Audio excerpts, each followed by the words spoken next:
And I know some people get mad at me. I mean, I did vote for Biden. I'm not going to apologize for it. I didn't tell my viewers what to do. I see somebody saying I did. I literally said to my viewers, you do whatever you want. This is why I'm doing it. And the reason I did it is simple. I was at these fucking cult suicide rallies, Graham. Right. I was at these cult suicide rallies. Too many of them. And what I saw, honestly, I always thought it was overblown. Oh, he's Hitler. He's a fascist. I never went there. But what I saw, as bad as Biden is, I truly felt if he was reelected, I don't know what this man is capable of. That doesn't mean I think Biden is wonderful, but you really, to me, it wasn't lesser of two evils. It was literally, this man is asking people to come out during a deadly pandemic. He's glorifying them not wearing masks. He's asking them to go to polling places on election day to, have order, i.e. intimidate people. And he's joking that he wants to serve more than 2 terms. So, I mean, I'm a Jew. I'm not a religious Jew, but I know my history. These things kind of develop into worse. It doesn't need to develop into Adolf Hitler, but it can develop into worse than what we saw. So my decision was, I'm just going to, I drank whiskey and I sent in my mail-in ballot because I'd rather, if I have 2 choices, I'd rather fight Joe Biden and Neera Tanden than Donald Trump and QAnon and Donald Trump and Proud Boys and Donald Trump and Rudy and God knows. But the point is, yes, I didn't say, I'm not like Cenk. Yeah, let's get him elected and then we'll move him left on. We're not moving Joe Biden left. At this point, it's very, very hard because there's a pandemic. But at this point, I believe the only way you're going to move A, the media, B, the politicians, you have to move the donors. The donors are the ones making the decisions, not Joe Biden, not Kamala Harris, not Mitch McConnell, Jeff Bezos, the Waltons, all of them, the real estate developers, the fossil fuckers, as I call them, big pharma, big real estate, Silicon Valley. We need a general strike. We need to damage the corporate bottom line.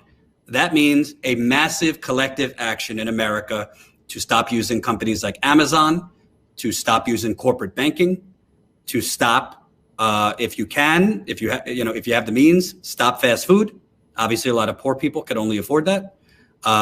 There's a whole list that needs to be stopped. Because let me tell you something, Graham. What will have more effect on Joe Biden?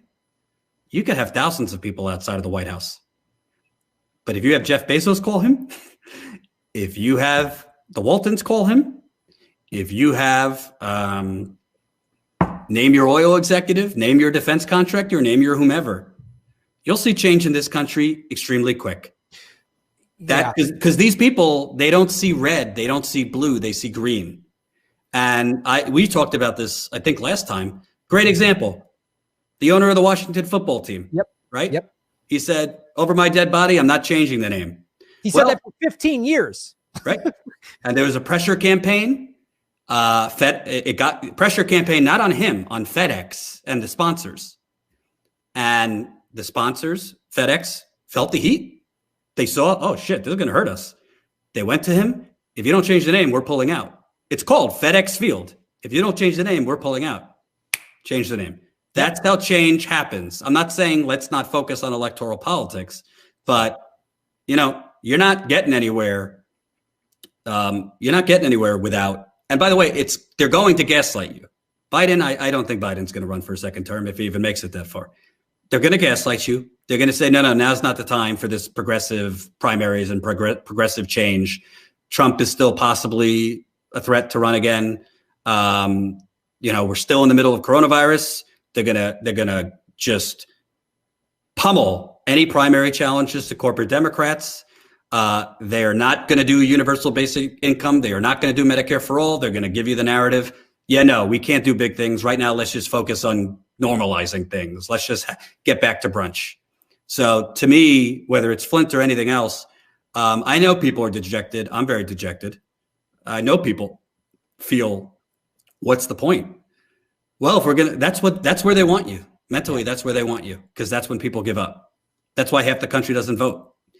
I'm not blaming people who don't vote and saying they're weak, but they want you in that mentality that there's nothing I could do. It's corrupt, and to be just apathetic. And you cannot allow that to happen. So I thank you. I thank Jimmy. I think a lot of people. And I think that if there is some really, really wealthy actual progressives out there, we need a media. We need a really unified progressive media that's well funded from good sources. Not that we wouldn't need viewer funding too, because I'm not going to lie to you. I am literally burning myself out. I'm not saying that to brag. Like, I'm getting sick because I'm trying to balance live streaming every day with investigative reporting, with running a business, and I just don't have the investment money. I don't have the money to hire other people. So we're all in this boat. We're literally all fried. You're busting your ass a lot. I'm just a guy alone. I have like a part-time assistant and then I've got an editor who just edits and posts, but I don't have, literally this is everything that's going on. I turn on, I hook up, I'm sitting we're all in this boat. I would love the real backing I would love to send a team of, camera crews out all over the country to cover all this stuff. We all wish we had that, and we did have that. You know what? It was called the Young Turks until they stopped doing that. I know. That's why we all gravitated to it. You worked there for years. Jimmy worked there for 10 years. Ron Placone worked there. When I first got brought on, I was like, man, the first time I walked into their set on Culver City, I was like, oh yeah, this is what I'm talking about. This is what we need. This kind of infrastructure, but for real independent news. And then, when you say we need somebody with money, obviously not the Katzenberg or somebody like that, not Hollywood neoliberals that, So yeah, man, I appreciate you saying all that, because it's, and I'm so down with the general strike. And again, the what happened with FedEx is such a phenomenal example. And the Snyder changing the name from the Redskins, which is an offensive name, to the Washington Football Club, that happened overnight, and that's money. And so that's what we need. We need to organize boycotts and general strikes. And because, like you say, you can't morally shame the ruling elites. They don't care. They only care about money. When you hurt their dollars, everything changes. Here's another great example. All of a sudden, overnight, all these 200 some companies that have all been donating to Republicans and Democrats too, all of a sudden, a bunch of them, we're not donating to the Republicans that didn't want to vote for certify the election. All of a sudden, all these big, awful corporations, because you know what? It's bad for business to be associated with Nazis taking over the Capitol building. That doesn't look good for your stock portfolio. If Nazis taking over the Capitol building help their business model, they'd be like, hey, it's time for a revolution, freedom. Like, they don't give a shit. Let's be real clear. They're not noble people. So that's what we have to do. You're absolutely correct. And I know, I know you got to get going. You've been on the show for a while today, but Jordan, I applaud what you're doing, and the fact that your wife has COVID because you went to all these Trump rallies where they didn't wear masks and then would get mad at people wearing masks. That's the site. I don't get that. Like, no. My wife, thank God, doesn't have COVID. Jen's my business partner. Jen, your business partner. Okay. Sorry, I got that confused. Jen, your business partner. But again, that's still, she got that working, doing journalism for Status Quo, and you're covering stuff that. I don't have a team of people. I can't send a camera crew out. I'm not, I was on the street a little bit for some of the George Floyd protests. And if something happened in LA, I could go cover it with my fucking iPhone or whatever. But like, that's the best I can do, man. So, I would say, and again, I'm not saying this to get like a low blow in or anything, but I will say, to Cenk specifically, I'm not asking, I'm not going back there. Don't get me wrong. You got $20 million. You got to have some of that money left, right? You just raised $2 million from viewers. I don't know what their financial situation is, but you have more money than Graham and I combined. Hire a few reporters and go cover some things other than Trump. Because I'm telling you, Maybe something happened that you don't see it anymore. There is a huge demand for the Flint stories of the world, the Standing Rock stories of the world, the single mother in a trailer park stories of the world, a lot of stories. There is a huge demand. It doesn't mean you can't do your little hot take show that people know the Young Turks for, but he's got way more money than anybody. Hey, I've pitched Jimmy. I'll say the same thing to Jimmy. Hey, imagine Jimmy, his super chat, it's like the Bank of England. Why don't you hire some reporters that you can do your commentary off of some of their investigators? You wouldn't have to do anything. Just give them money and send them out. The bottom line is, to me, I think that the reason we live in an oligarchy is because the information war has been won by the oligarchy. Yeah. The information war, basically the oligarchy is running our information airwaves. And by the way, we haven't even gotten to Silicon Valley throttling the hell out of us. Yep. Do you know that for our big story we just broke, we couldn't even get Twitter ads approved because they said it was political? It's political breaking a story that a former governor was involved in a cover-up that killed people. They disapproved our ads.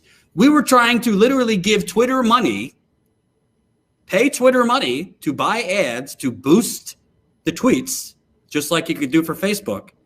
And they are blocking you from doing that, citing politics. Well, they're blocking you from doing it for a reason. There are, by the way, you know this, there are channels, I don't want to dismiss those channels, but there are channels that have way less subscribers than you do, than I do, that I see getting more live viewers than you or I, that have like 20,000 subscribers. Mm-hmm. How is that? You want to know why? Because they haven't been hit by the algorithm yet. Yeah. I mean, it's really, we live in people are talking about censorship because of what Silicon Valley is doing and, purging Republicans of this and that. There's day-to-day censorship happening on this platform, on Twitter, just in their algorithm. So, hey, man, after impeachment, I'm probably taking a week or two. I'm getting a dog with my wife. I'm spending time with my wife. I need to recharge because if not, I'm going to burn out. But the last thing I'll say is just, I think that the Flint water crisis, which, by the way, I know people get a little numb to terms, right? Crisis. It's an active crisis right now. We think about the Capitol attack as a crisis because it's very new. The Flint water crisis is an active crisis right now.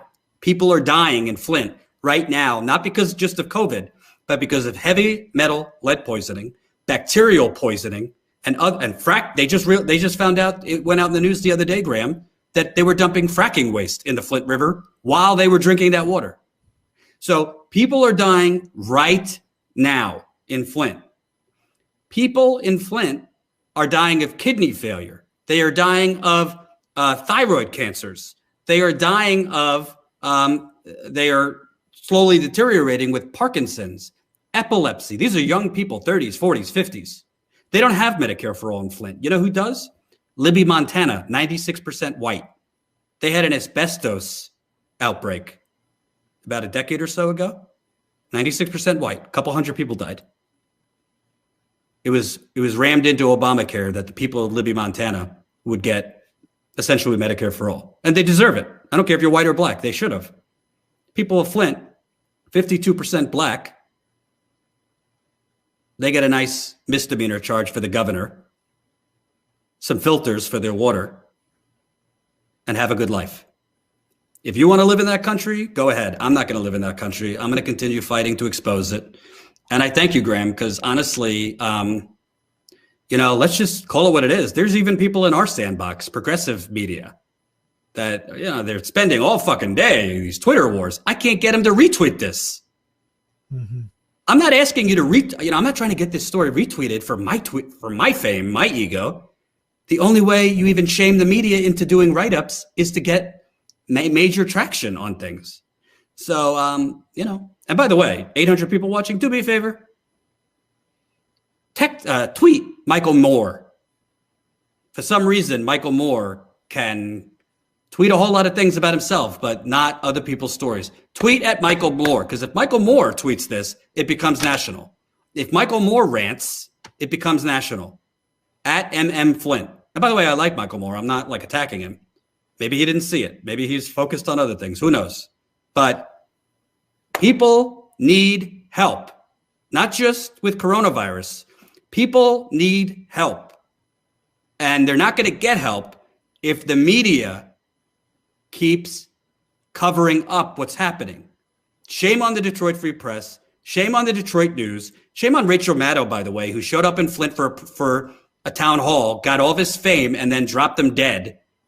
Didn't cover it at all for 4 years later so she could fucking, rant about the Russian boogeyman. Shame on her. Shame on all of them.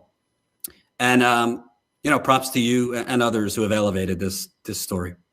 Yeah, so I just want to thank you, Jordan, for all the work that you've done and everybody at Status Coup. But that list of people that Jordan just read off, tweet Jordan's story, and I'll retweet it out today as well.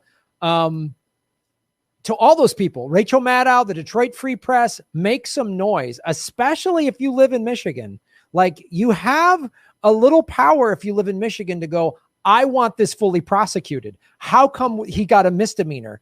You need to, if you're a resident of the state of Michigan, you're a registered voter, let the governor know, let the state assembly know, let your Congress people know you're not happy with this little parking ticket that Snyder got.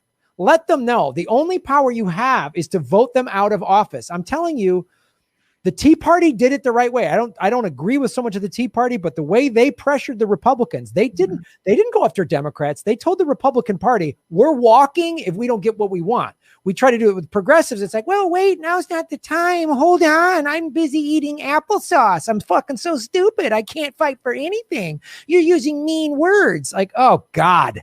Like, I'm sorry, man. I mean, if you can't handle mean words from a comedian on YouTube, get kindly with a rainbow flag and some cookies. Get out. You can't handle this. I don't know. I played sports as a kid. I watched professional sports. You know what happens to a head football coach in the NFL? If he loses, if he kicks a field goal and doesn't go for it, he gets fired. The fans boo him. They go on sports talk radio and go, this guy sucks. Get him out of here. He's blows. The quarterback's old. His arm sucks. Fire these jackasses. And the quarterback and the head coach don't go, they said mean things. Telling me to F off is an act of violence. So anyway, I'm just like, you got to get angry. You got to push these people. You got to pressure, like Jordan is saying. So, and also support Status Coup. And this is real indie journalism. What they're doing is indie journalism. I'll try to give you and other real indie journalists as much of a platform as I can. So, Jordan, thanks again. Enjoy your dog. Have a great week off. Rest up. Don't burn yourself out. It's all of us can get too burnt out. If we burn ourselves out, then we can't even do this work. And not that you asked, but please send me some smoothie recipes, because I'm a little constipated and I need more vegetables. All right. You go plant-based, baby. Everything flows real quick. I'll tell you that right now. Okay. So, just a little tip. Well, thank you so much, Jordan. We really appreciate the work you're doing, and I'll push this story out there. Also, I'll put a link to this story in the show notes. So check it out, read the whole story, and get all the information. So thanks you so much, man. Thanks, man. Appreciate it. All right, brother. Later. Thanks for watching, everybody. Please hit the like button, the subscribe button. Go to patreon.com/Graham Elwood and rockfin.com/Graham Elwood, where you can support the show. Also, I have a Bitcoin wallet, a Bitcoin Cash wallet, and an Ethereum wallet in the show notes. We're taking cryptocurrency. I have a Coinbase affiliation link. We're going to be getting on some other exchanges. So that's how you support the show. Make sure you hit the subscribe button. YouTube is unsubscribing us at an alarming rate. I have a PayPal button at GrahamElwood.com. I even have a Venmo at Graham-Elwood. There's a lot of ways to support our show. We are getting crushed by YouTube. We've dipped under 73,000 subscribers because of YouTube. Thanks for supporting what we do.